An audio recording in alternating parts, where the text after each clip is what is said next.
misty, almost.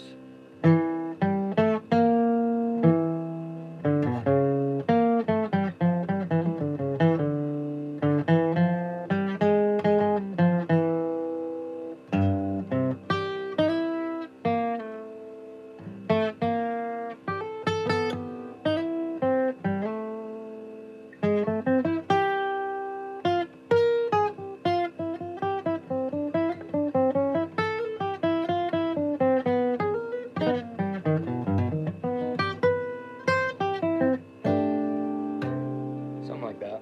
I don't know. Yeah, trumpet player. Yeah, hop on live together. Okay, kind of. Yeah, not really.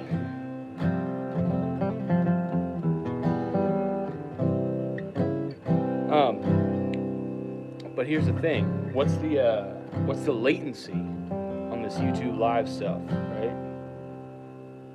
That's the question. Like, could you play with somebody else at the same time? That's the question. Also, you got to give me a break on that version of Misty I just threw at you. I haven't played that tune in like 10 years.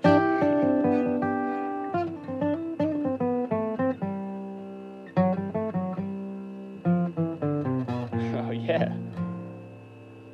Trade some blues choruses. I would love to.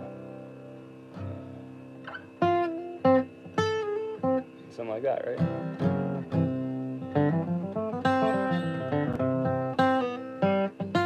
I haven't ever tried to transcribe that in the key of C.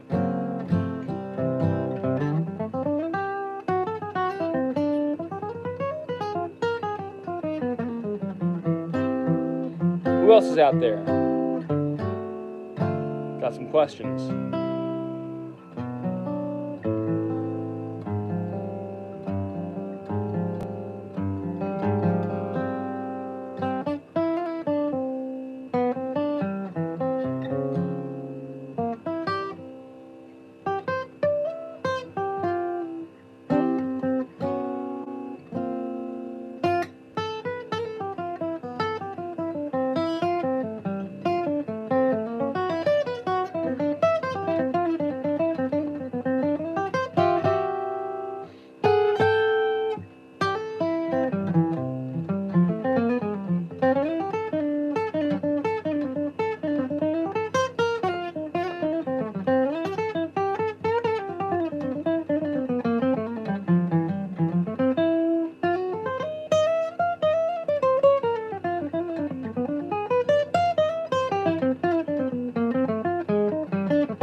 Doc Watson song.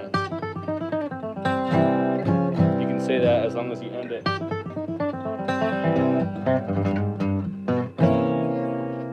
Yeah.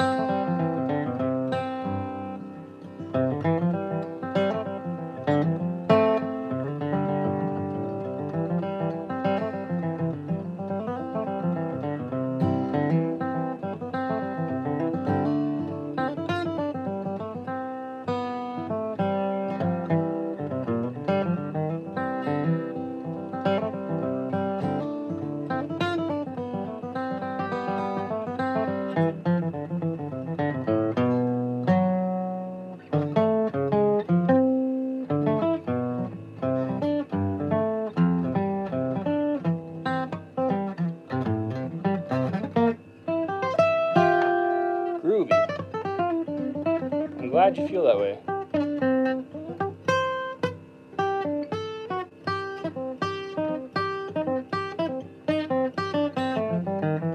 Right? Is this minor or major?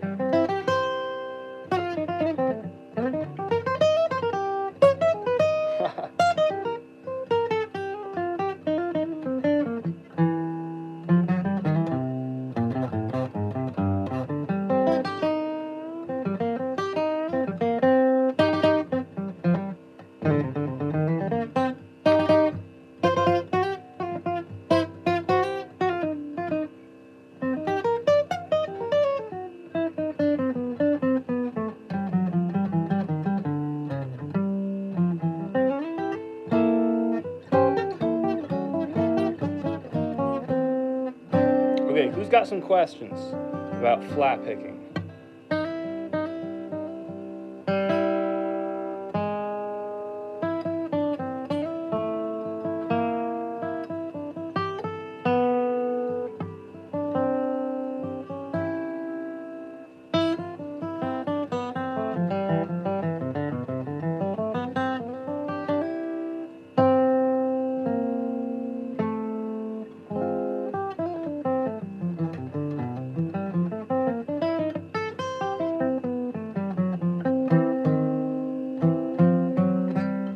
Okay, getting into bluegrass, listen to some Tony Rice. That's about it. That's okay. And he must listen to albums. Well, see, that really depends on what Tony Rice do you like, because he did a lot of different albums. He did some jazz stuff. He did some really traditional stuff, like the Bluegrass Album Band. He did a lot of Gordon Lightfoot tunes. Like, what Tony Rice do you like? That's the question. That's the follow-up.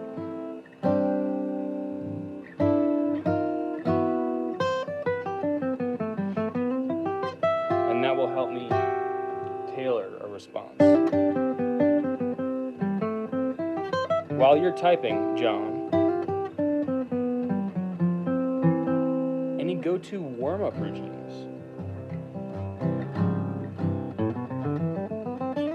Honestly, I'll just like play a fiddle tune.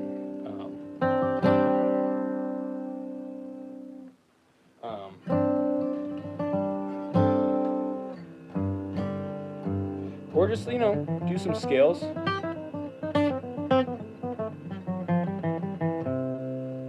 But really, like, the point of practice for me is I want it to be fun. So I'm not trying to create some type of exercise that's just a pain in the ass, to be honest with you. Because that makes me want to drink more coffee. And I've already drank enough coffee typically when I'm practicing. So I'm trying to find something, even with my warm-up, that is going to be satisfying in a way. I'm going to learn something, but also it's going to be satisfying. So sometimes that's just playing fiddle tunes, and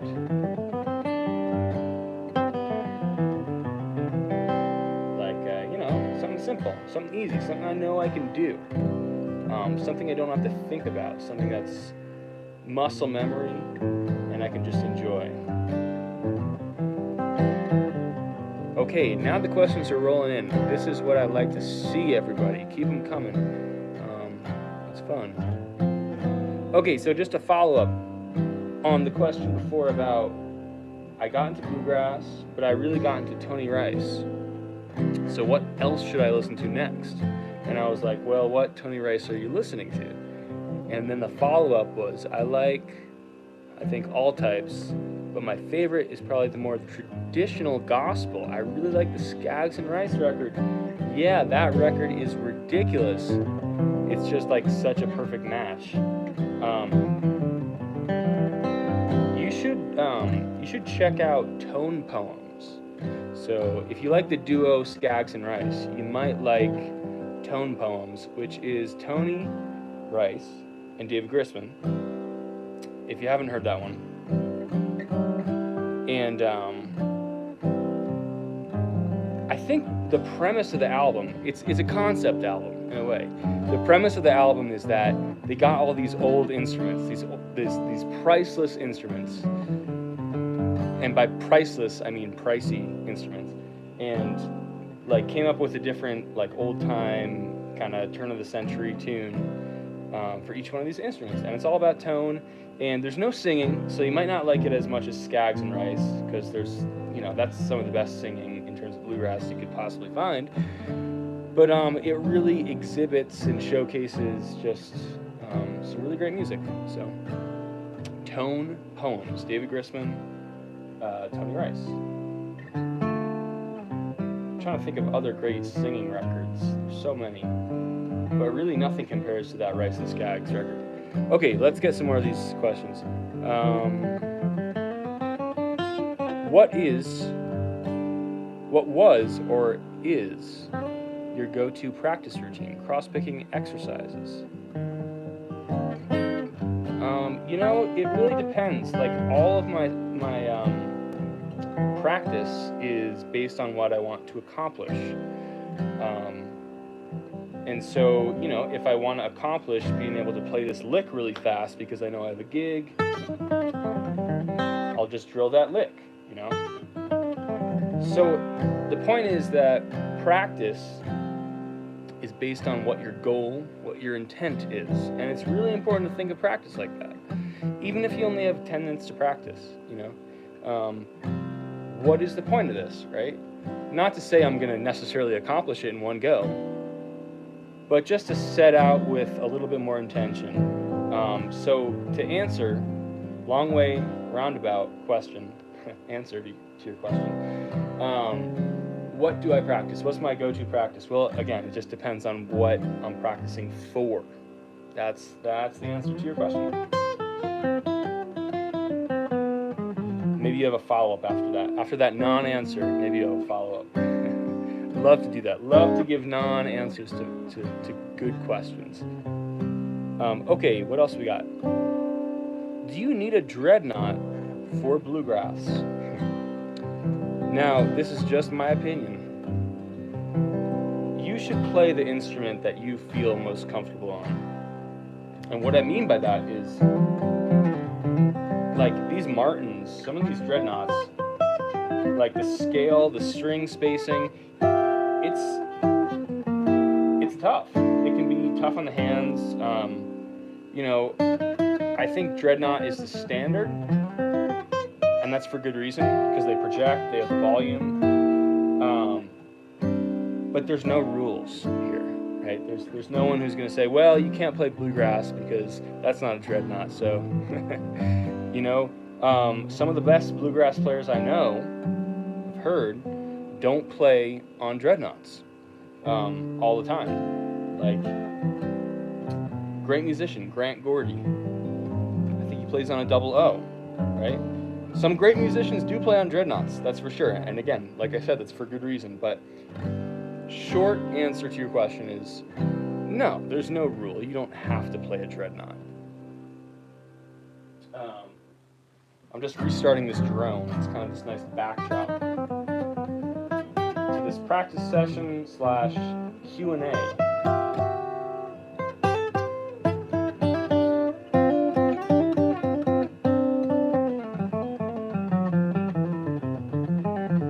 Okay, come on, more questions here. Give me a hard hitter. Give me, like, you know, what's your opinion on, you know, that's how the questions should start.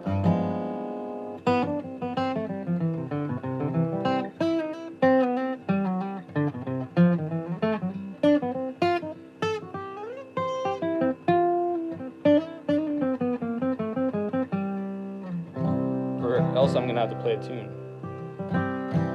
Let's see.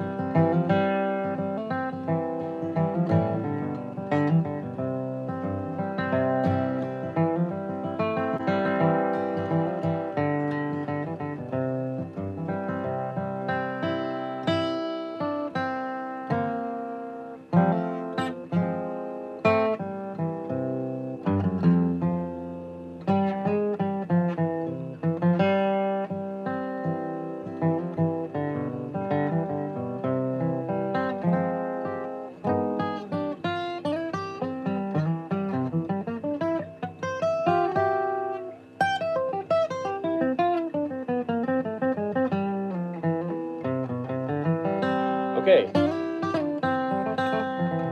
Daniel. I love this. I love this. It's a 2-sentence question. That's what I'm talking about, folks. Right? I've only played electric guitar. Okay? It's fair. And never used a pick.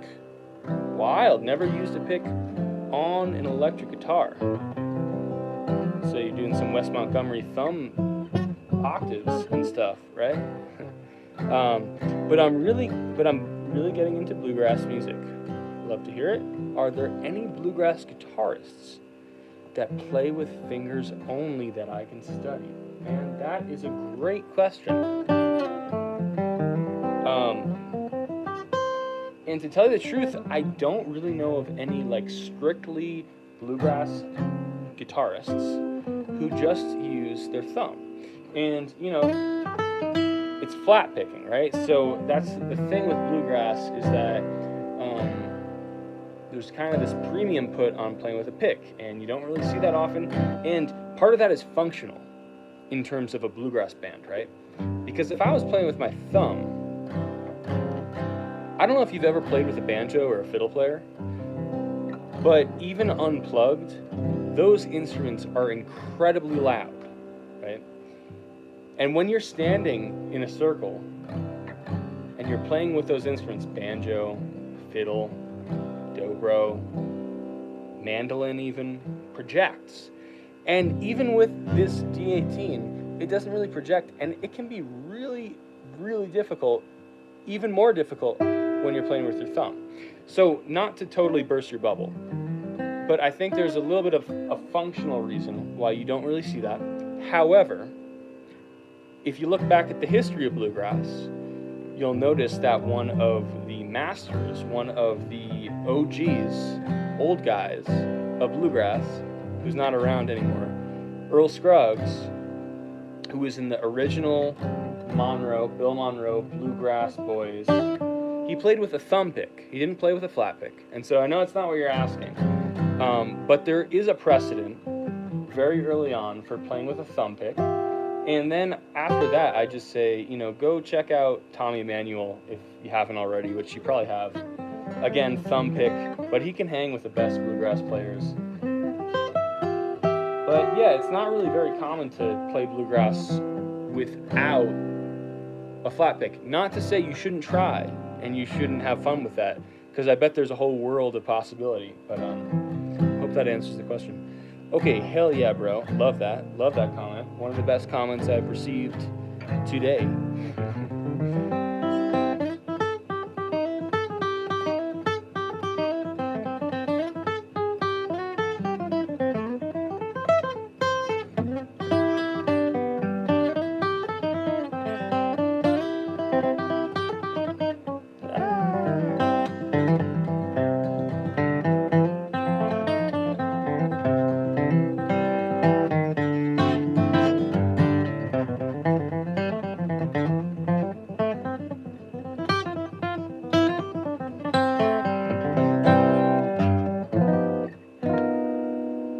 Okay, what is the thought process when composing a written versus improvised solo? Man, that's an absolutely fire, beautiful question. What is the thought process when creating a written out, right, versus improvised solo? Well, with a written out solo, it's functional, right? And so when I'm writing out a prepared solo, it's because I know, hold that thought. It's because I'm trying to over-prepare for the gig, right? So if it's not my own music and I haven't spent a lot of time hashing out, oh, here's all the things I could do, right? Like right now, I just have a C drone on and I'm just I'm not even paying attention. So I'm muscle memorizing all the things I could do in C. Will they come out? I don't know. So in opposition to that, usually when I write out a solo, it's either for something I don't have the time to flesh out and feel super comfortable improvising, truly trying to improvise on, or it's I know I need to nail this. This is a very specific setting. There's so many different ways you could go about it, though, and none is necessarily better than the rest. I know, professional musicians who write out all their solos, and if you listen to somebody like Billy Strings, he improvises a lot. But if you listen to some of the early recordings of songs that were new at the time, some of those solos that he played live are pretty much the same that he recorded on the record. So the question is, well, did he write those out? or was he improvising and then he kind of memorized that solo? So I guess, long story short, is that when you're writing on a solo, I'm trying to have it be functional. I'm trying to have it hit all the things that I know I want to hit in the gig. And also, I just want to have something that I can rely upon. Like if I'm improvising and I just get lost and I just get stuck, I get to the end of the corn maze and it's a dead end, right? Well, I want to have like a springboard so that, well, I'm up here anyway, and I was trying to improvise, and here's the rest of this prepared solo, so that I can at least get back home and land in the right spot, right? So, long diatribe on writing a solo, and then what's the thought process, right? Improvised. Well, that's the thing about improvised, is so much of it is about trying not to think, trying to be comfortable in that space of, I'm gonna try to let things happen as they might.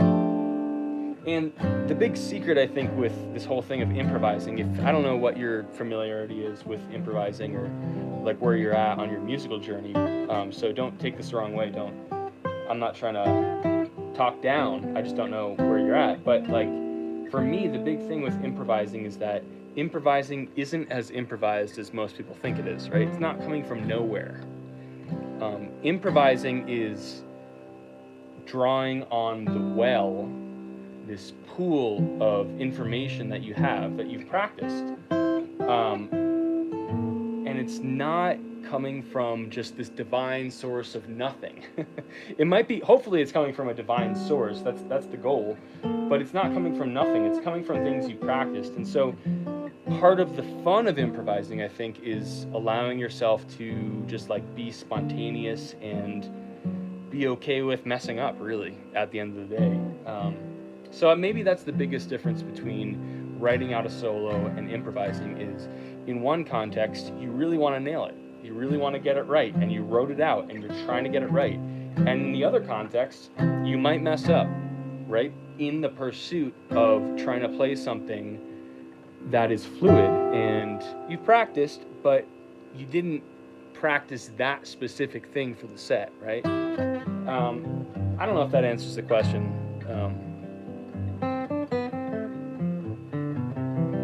Yeah, okay, great. This is absolutely excellent. This is what I love to see, these questions. Keep them coming. This is fun. Okay, how many guitars did it take for you to find the one?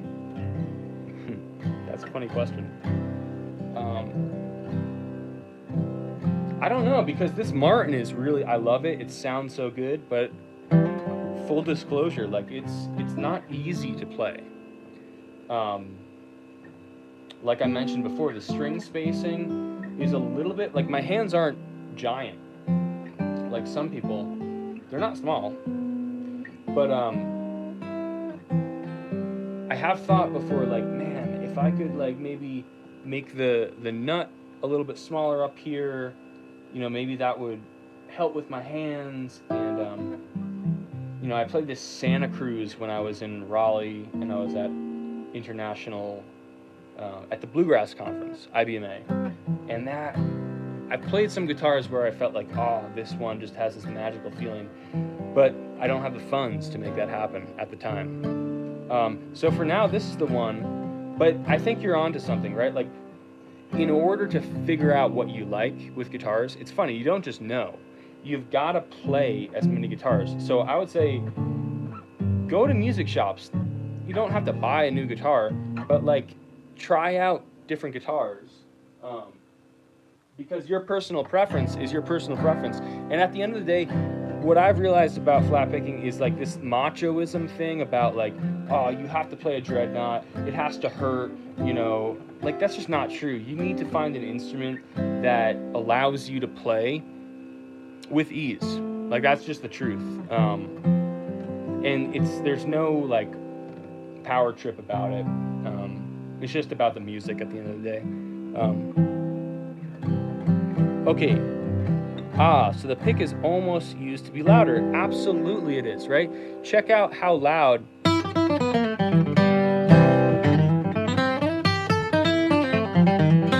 get super loud. I don't know how that's coming through on the microphone on my phone, but I cannot achieve that volume with my thumb. I just can't. And so it's funny because bluegrass is like, flat picking, I'll say, is as much a style and a genre as it is a technique. So yeah, it's a good observation to make. Thank you. You're a huge inspiration. I appreciate that so much. Seriously, it makes it worth it to hear that you guys are, you folks are getting something out of this, because I'm having a good time. Okay.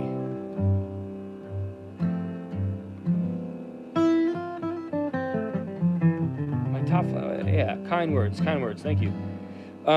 Curious about how you got incorporating jazz concepts into bluegrass. Yeah, that was a really conscious thing. You might not know too much about me. I'm just some random guy on the internet, right?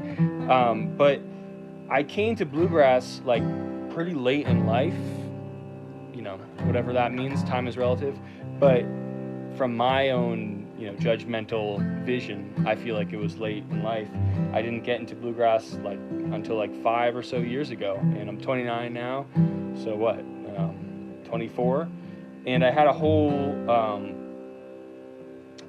not lifetime, but a good 10 years of playing jazz first, and a lot of studying Charlie Parker and bebop. And so it was a super conscious decision to try to figure out how I could really incorporate not just like jazz, like in the sense of like, right, like these like kind of like, oh, it's jazzy, but like literally like,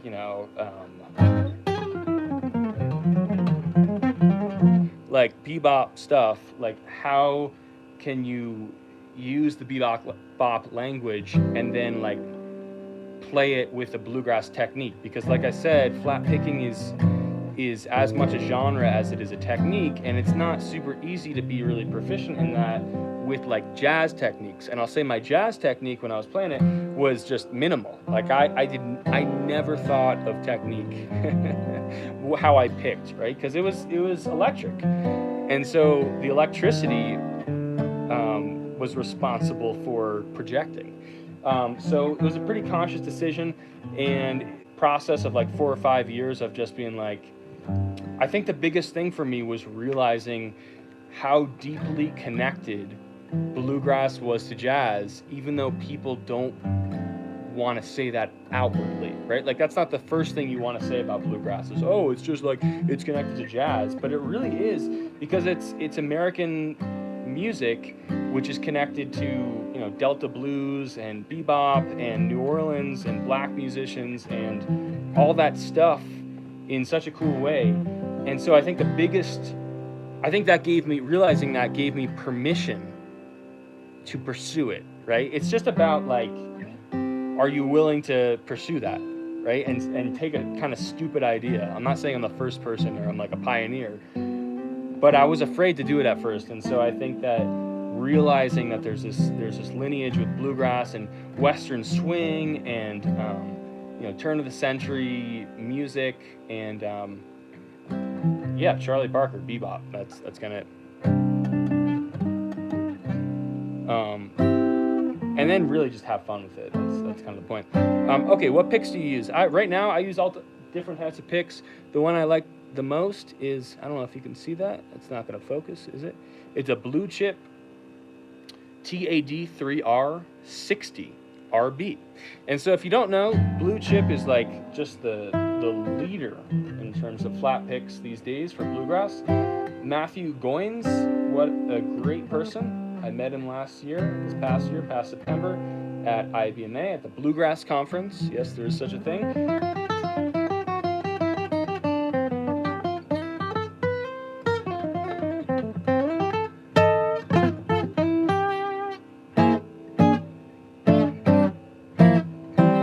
And they're great picks. They don't really sound that much. The attack sound is not very loud. I'd highly recommend it. This is like a pretty niche pick. Like, you might want to use something like a TP48 is the one that Billy Strings uses, Brian Sutton uses. It's a pretty popular pick. It's a little bit lighter. End of the day, I need it to be sturdy. I want 1 to 1.5 millimeters. And I just got to restart this drone on and on. And yeah. I also use other picks too, but this is my favorite right now. First musical memory. Oh my God. That's a great question. And that's a question that everybody should ask themselves and think about daily in a way, right? Maybe not daily, you might get tired of it. But if you're playing music right now and you love music, it's worth thinking about that first musical memory. Geez, I don't know if I can narrow down to one.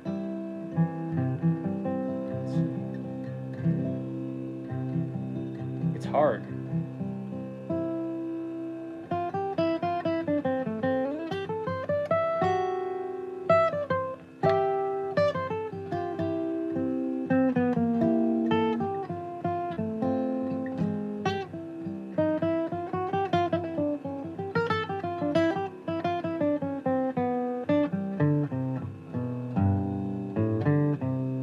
Honestly, it's probably got to be my first musical memory is just watching my dad as a little kid play his Stratocaster.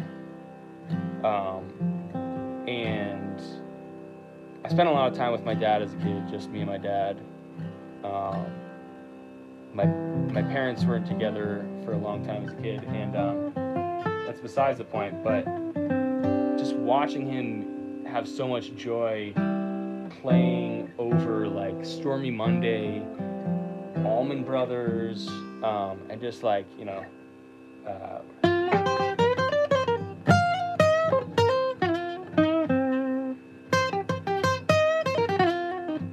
and just playing like all these like Albert King licks, and just seeing him so enamored and like swept up in that. I think that was the most inspiring thing, and that's part of what I'm trying to get at even to this day. And I'm sure maybe you have a similar memory or somebody who you saw playing and you're like just trying to chase that in a way. That's a great question. Any thoughts on a first acoustic guitar? Wanting something quality, but yeah. Cheers, Tim. Avon, Ohio. Yeah. Cool, man. Any thoughts on a first acoustic guitar? Wanting something quality, but try not to spend more than $1,000 or so. My assumption is that what you mean by acoustic guitar is something that you want to flat pick on, right? You want to play bluegrass on, right? Because you could just want to be a gypsy jazz player, right? And that's a different question. That's a different answer. But I would recommend, for that price point, you can get great guitars. And I would say like Recording King, that's a great brand that has some really nice guitars for that price point. Also Blue Ridge has some nice guitars for that price point.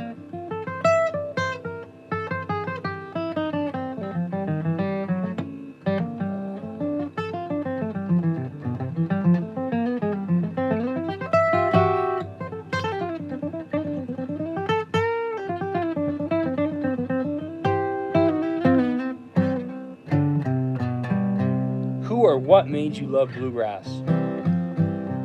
Honestly, two-part question. What, I'll say first. I came from a jazz background where the harmony was more like,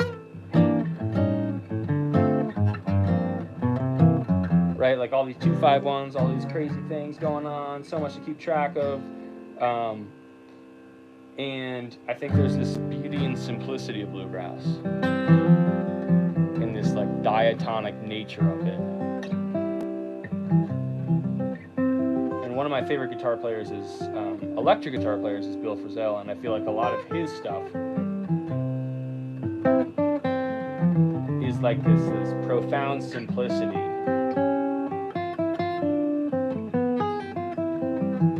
And but who made me love bluegrass? Probably Tony Rice, listening to his music. Listening to Manzanita, his record, or his record Backwaters, which is more jazzy. That got me into it. And also Billy Strings, and his energy, his conviction, right? His love for life through the darkest of circumstances is profoundly inspiring. And that was part of it, for sure. Okay, 17 people, but I've answered all the questions.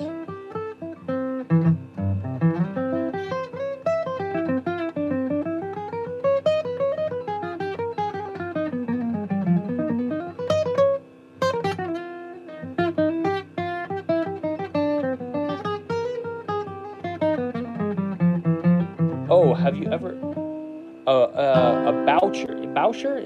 Is that what that's called? I think I have. I think yeah, you're gonna have to remind me about that type of guitar. Is that made in France? Is that true, or is that a Canadian thing? I might have my my facts incorrect. I think I have tried one of those guitars, Boucher. Boucher? I think I played one at IBMA again, the Bluegrass Conference in Raleigh, North Carolina.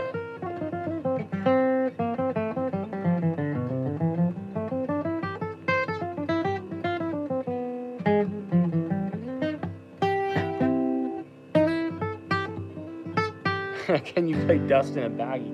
Man, I'm playing in the key of C. So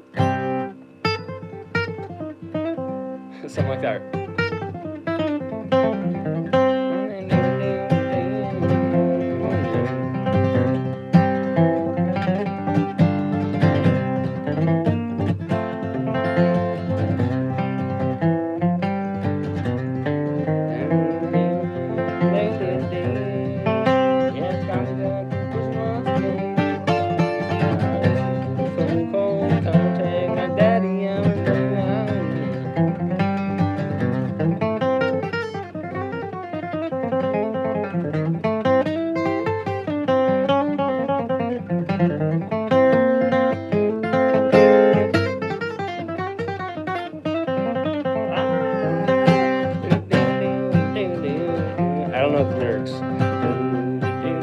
Prison once again, right?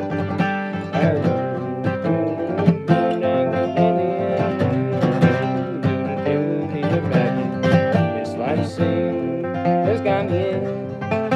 It's got me back in prison once again. Daddy and 29 years for a dust in a bed.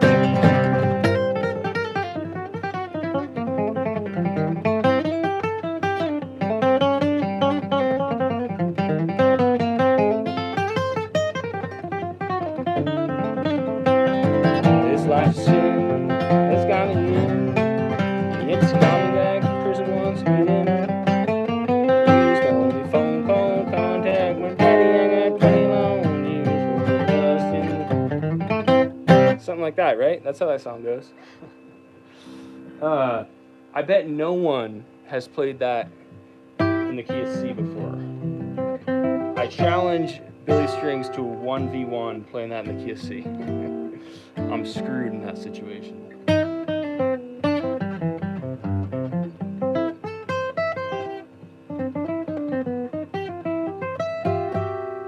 Okay, what else we got here? Saw ya on Instagram. First, you're nuts. Hey, I want to be able to pick as fast as you. Yeah, cool. Just go slow first. Just go slow. You all are just making my night tonight. 24 of you. Some of you are just watching and enjoying your evening. Saturday night, just another day. You know, we're about to be in the most beautiful time of year, springtime, when everything wakes up. I saw some sprouts where I live in Southwest Colorado. Some grass is waking up, getting ready for some hot summer to come. Yeah. How about Wildwood Flower? Yeah. I did play that. I had this arrangement for it, and I just realized I kind of forgot it. But so like, there's the Clarence White thing.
there's a bad version of Wildwood Flower for you.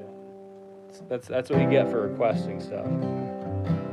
Oh man. Fish scale. No man, I don't know that one. I've been trying to work it up for a while, all the Crispin stuff. But that's one I do not have. I'd like to see you do it. What is the most useful scale for bluegrass? Well, that's yeah, it's an easy question to me because bluegrass is diatonic, meaning define diatonic. Meaning that for now, let's just say it's diatonic to a major scale. And most of the songs are 1, 4, 5, 1, right? Like that's how they're all worked out. And so you can't go wrong with a major scale.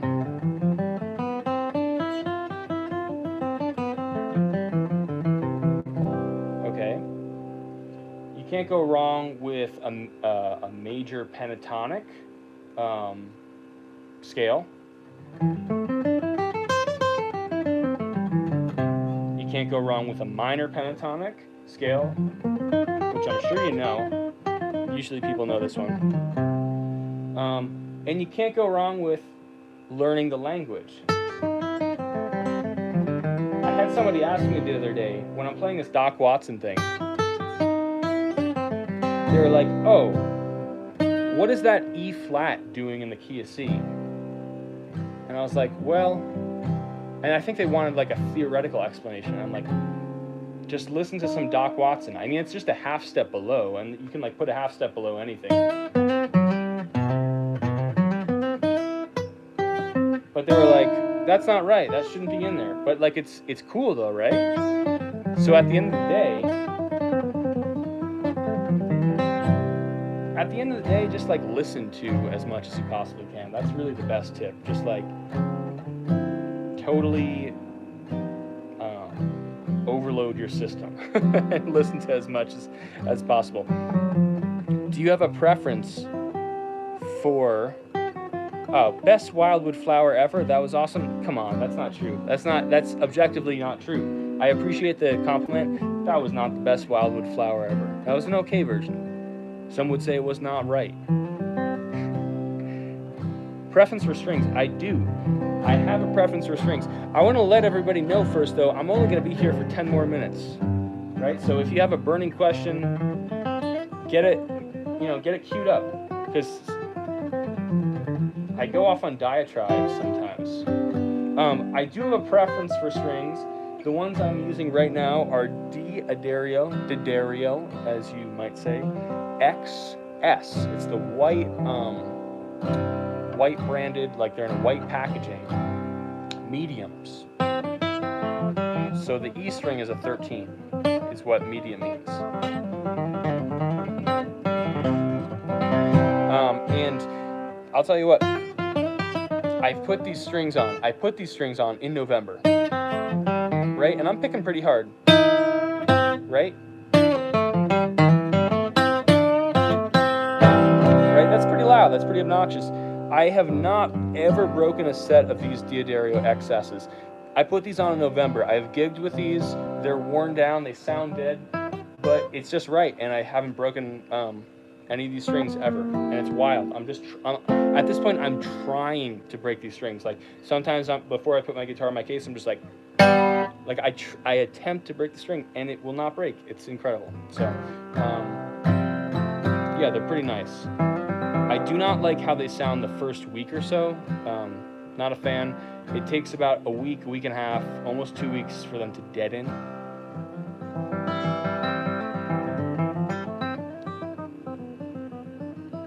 Not really bluegrass, but have you ever listened to Martin Tallstrom or Alan Gogol? Martin Tallstrom. It sounds familiar, but no, I can't say I have. That's something I'm gonna have to check out. Is it not really bluegrass? What is it then? Okay, let's get it. Lightning round, right? 9 minutes left.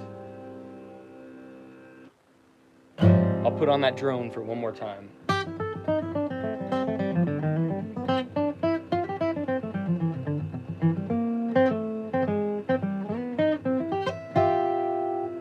I love love these voicings. I love these voicings. I love these voicings. Okay. What is your best practice method for faster picking? I've said it before, I'll say it again. Intense focus, proper amounts of caffeine, but really starting slow. Slow, getting it as clean as possible. If you can't play it slow, clean, you probably won't be able to play it fast, clean. And then really, two more things. Taking bite-sized pieces of the lick you're trying to accomplish. Say your lick is something like that. Right? Not in the right key in terms of the drone, so maybe, let's pick one.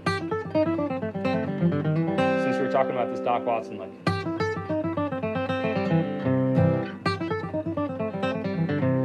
Okay, I can play that fast, but say I was learning that for the first time. First, I would want to have that lick in my ear, right? I can hum along to it. I have the rhythm right. I have the general sense of like a skeletal melody in my head first. It starts off in your head and your body. And then I use a metronome, or I just say, you know what, screw it, I'm not going to use the metronome today.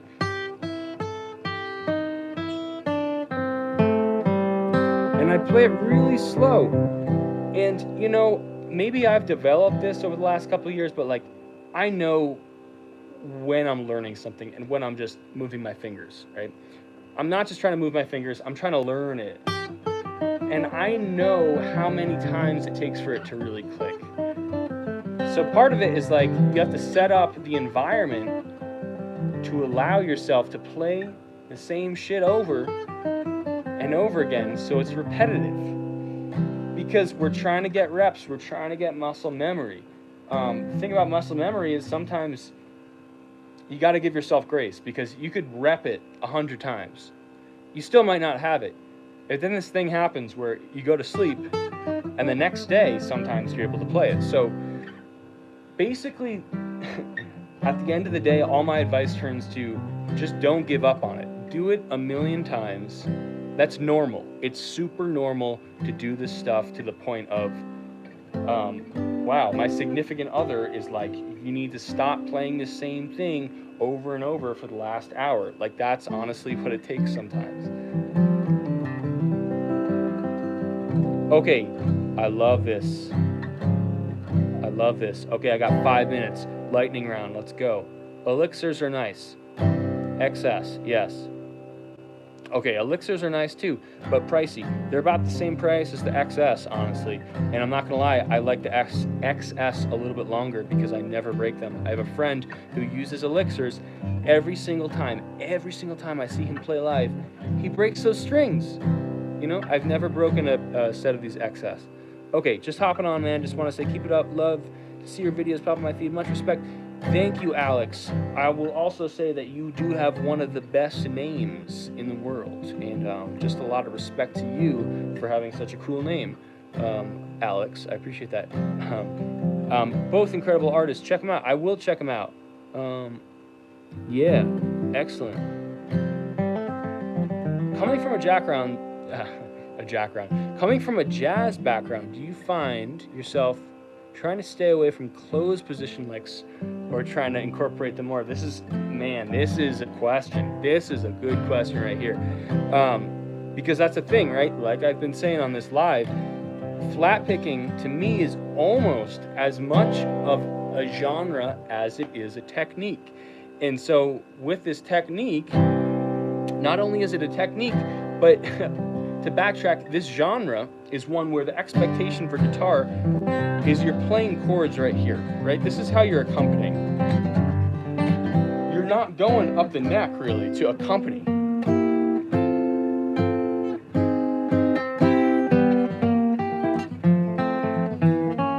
Right? And so there's a premium put on getting back, if you're up here, to these cowboy chords. And so in that sense, I do have a proclivity for wanting to stay down here. So that might mean figuring out where this jazz language exists down here. Now, the funny thing about even saying that is that you have, no matter if you're in a G shape, a C shape, or a D shape, you have access to a full octave all right here.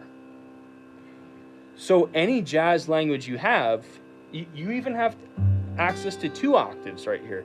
So all that jazz language can occur right here. You know, now, is it the most strategic thing for it all to occur there? Probably not. But I will say I have a proclivity to want to stay here. It's hard to get up the neck, and you have to create ways for yourself to get back down the neck in a way that doesn't just throw you off. It's a great question, though. There's so much to talk about, and I just scratched the surface there.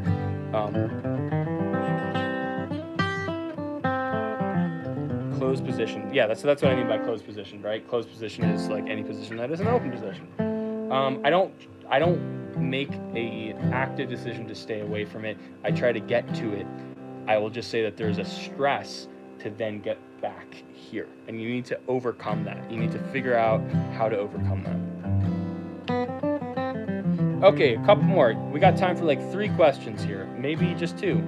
If I go on a diatribe. Again, my man, I have been playing for 25 years and I love your videos. I've been learning so much. That makes me happy to hear. But it's not a question. What the heck? Them bluegrass chords. Yeah, exactly.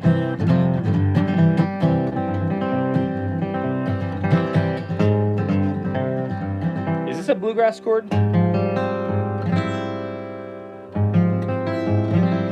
Substitution for a 5 chord.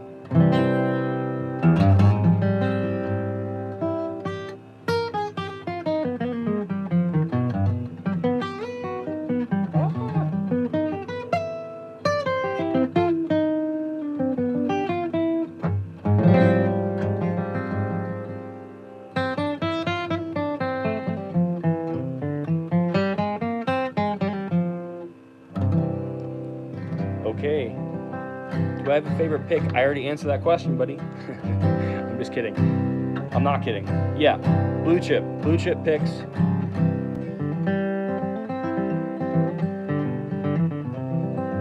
Yeah, hell yeah. Banjo.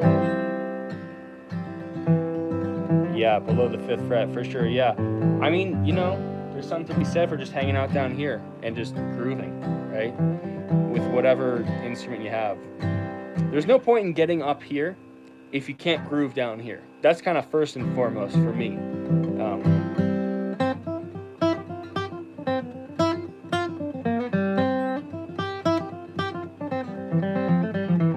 Right?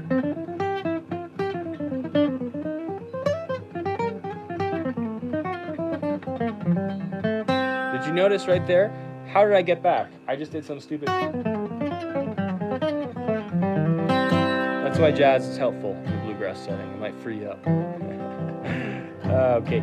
All right, everybody. 1 hour of live stream from my humble abode here. 31 of you out there. I wonder where you're all... You know, before we sign off here, just tell me, where are you coming at me from? I'm coming at you from Southwest Colorado. When I say Colorado, most people think of Denver. I live 7 hours away from Denver. I live close to New Mexico. So where are you coming at me from?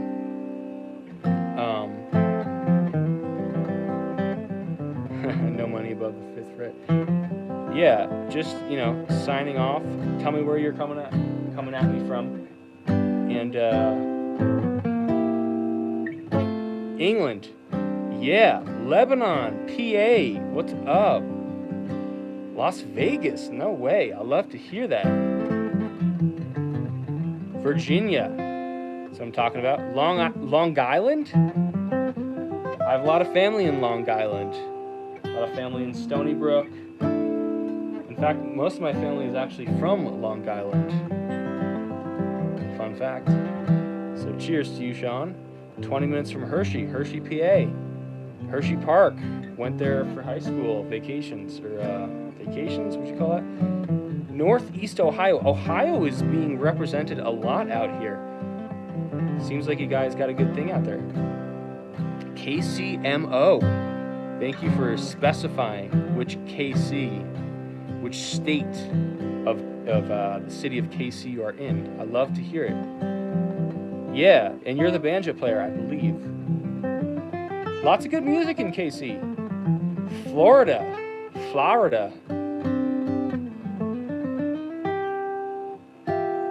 Lepnin? What's that? I don't know where that is. Let's see, where were you from?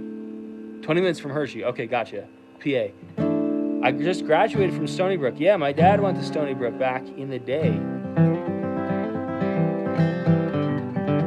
Yeah, Stony Brook's cool, man. Guthrie, Oklahoma. Let's go. Absolutely.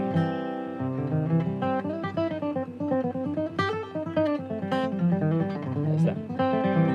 Australia. No way. What time is it in Australia right now? I would love to know. No way we got someone from Colombia here. You are my absolute hero. You made my night, Anthony. You're from Colombia. That is incredible. That is one of the coolest things I've heard all day. Alabama? Yep, love to hear it. Yeah, I got stuck in Alabama once on a road trip. Where was it? Tuscaloosa. Yeah, big college town, right? Lebanon. Oh, for sure. Yeah, smoking big doinks in Amish, as they say, right? I don't know if you're gonna get that one. 3 p.m. Oh, it's tomorrow in Australia. Love to hear it, man. Okay, in PA. So yeah, you guys are coming at me from everywhere. I appreciate it. I appreciate you hanging with me. Feel free to reach out. I do a lot of stuff on Instagram, social media. You can reach out to me, email. Check out my website. I have a lot of lessons up there if you're interested. I'll post more stuff on YouTube here. I like doing these lives. They're fun. You guys have good questions. Seem like good folks. Yeah, smoking big smoking big doinks and Amish. You get it, man. R.I.P. What's that guy's name? King what? What is his name, man? Tragic. What an inspiration he was, though. Next time I'm saying Uzbekistan to make it. Okay. All right, everybody. Have a good evening. Oh, yeah. Matt, go to bed, man. Get some sleep. Get some rest for tomorrow. It's already tomorrow. All right. I'm going to get some rest. Thank you so much, everybody, for joining. Now comes the awkward 4 seconds where I try to find how to, exit this live, and you just have me with this dead look in my eyes, looking at the phone, trying to figure that out. Cheers, everybody. Have a good night. Here we go.